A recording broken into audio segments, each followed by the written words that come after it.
I'm Nick Pon. I'm Jeff Glenn. I'm Nick Pon. I'm Jeff Glenn. It's Nick and Jeff.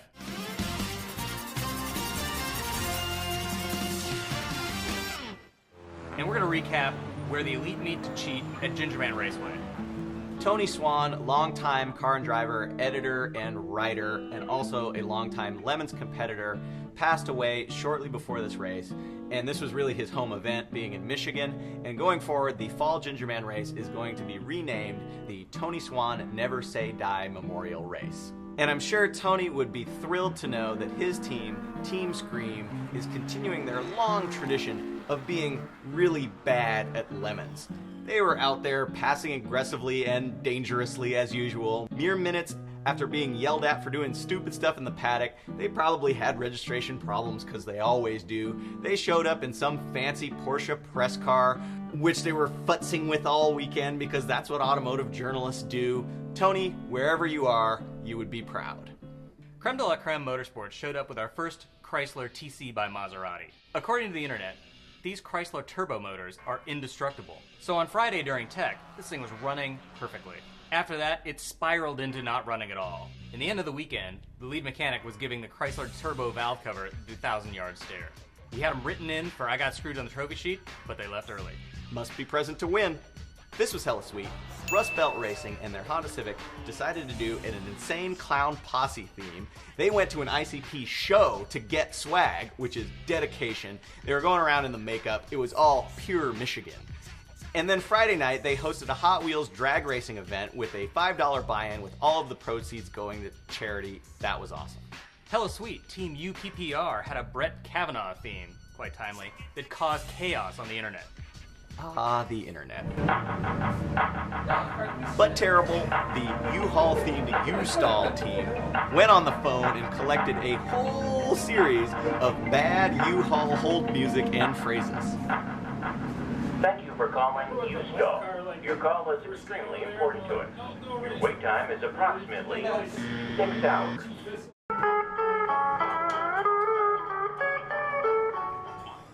U-Stall. It's time to kick ass and rent trucks. And I'm all out of trucks. There was a new penalty at this race. Our charity, Lemons of Love, had brought a giant lemons costume, and the penalty was that the driver had to get in the costume and walk around the pits soliciting donations. That was awesome. The only downside was, couldn't see anything out of it, and every kid that saw it ran off screaming. There was a new penalty this weekend, the study hall penalty. Create a bitchin' sketch of your Lemons car like you're stuck in 8th grade study hall. But terrible, Jam Racing, their Toyota Corolla FX16, they got a 4AGE blue top. No shit. From Judge Steve, and it blew up and crapped out in many different ways, and all weekend they were towing the car back from the pit entrance with their Scion IM, as one does. Team Sucker Punch showed up with a C4 Corvette. Corvette magazine! Crossfire injection, Doug Nash 4+3. Didn't lose, didn't win. The Beer and Jelly Beans Mercury Cougar added life-size juice boxes to their theme. That was hella sweet.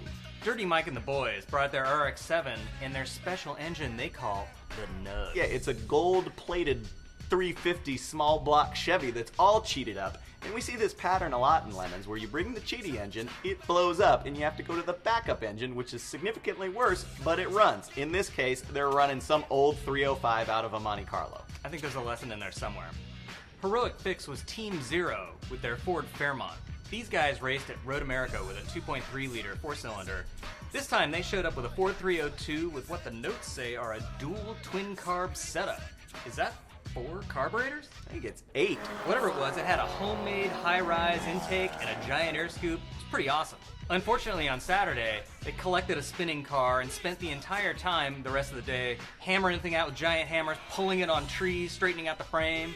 They finally got it back out on the road and it ran like a freight train on Sunday.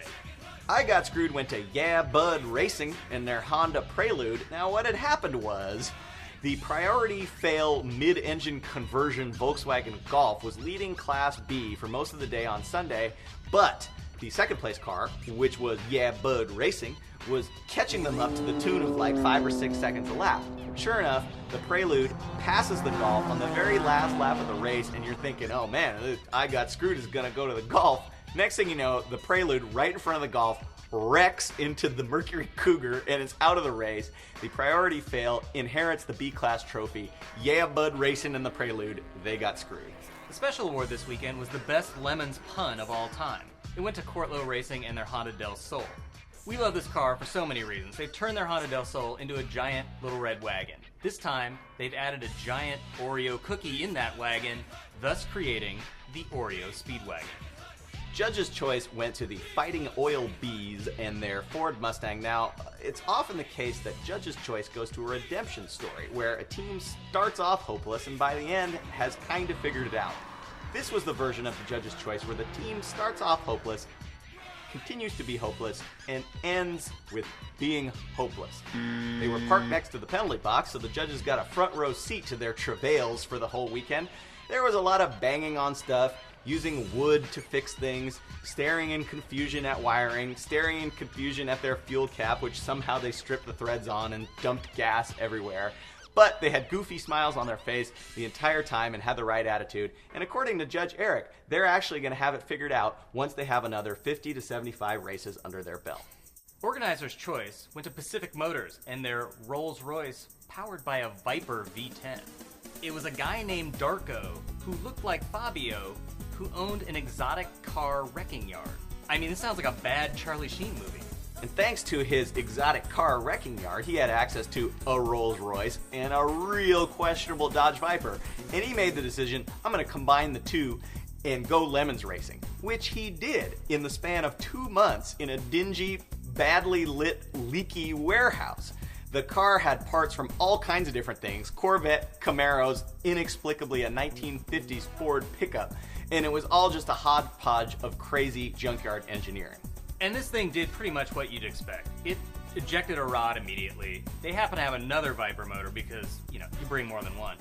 Put that in. Actually, it kind of ran. I mean, despite the 6 or 7 tows that they got. But who cares? Yeah, exactly. Who cares? Maybe the best part of this whole build was the amazing internet troll job that it represented. As is always the case, when you put a car up there that has any connection to maybe being expensive at some time in its life, you'll get a bunch of basement-dwelling internet knuckle-draggers who have never been outside, let alone come to a Lemons race, let alone built something awesome like this for a Lemons race, telling us that the value isn't what they think it should be. Screw those guys, this car's awesome, organizer's choice. And speaking of the internet, the index of effluency went to Heads You Win, Tails We Lose, and their Lincoln Mark 8. Now, online, people will tell you this is like the ultimate evolution of the rear drive V8 Ford platform, twin cam, 280 horsepower, whatever it's got, it's gonna dominate. Of course, what winds up happening is the air suspension is weird, the transmission defaults to some kind of weird neutral every time it shifts, and the sidewalls are like 6 feet tall. But these guys just went around, they stayed out of everybody's way, despite having a lap time that was like in the bottom 10 for the entire race all weekend, and they just had a great attitude. They came in mid-pack. That was more than enough to win the IOE. Here's Lemons in a nutshell.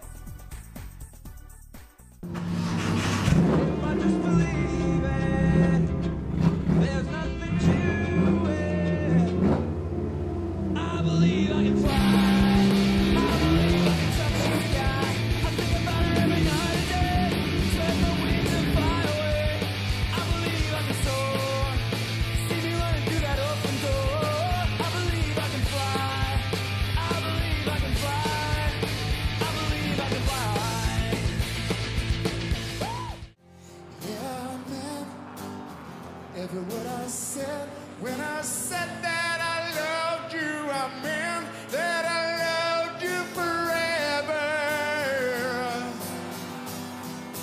I'm gonna keep on loving you, 'cause it's the only thing I wanna do now. I don't wanna sleep, I just wanna keep on loving you.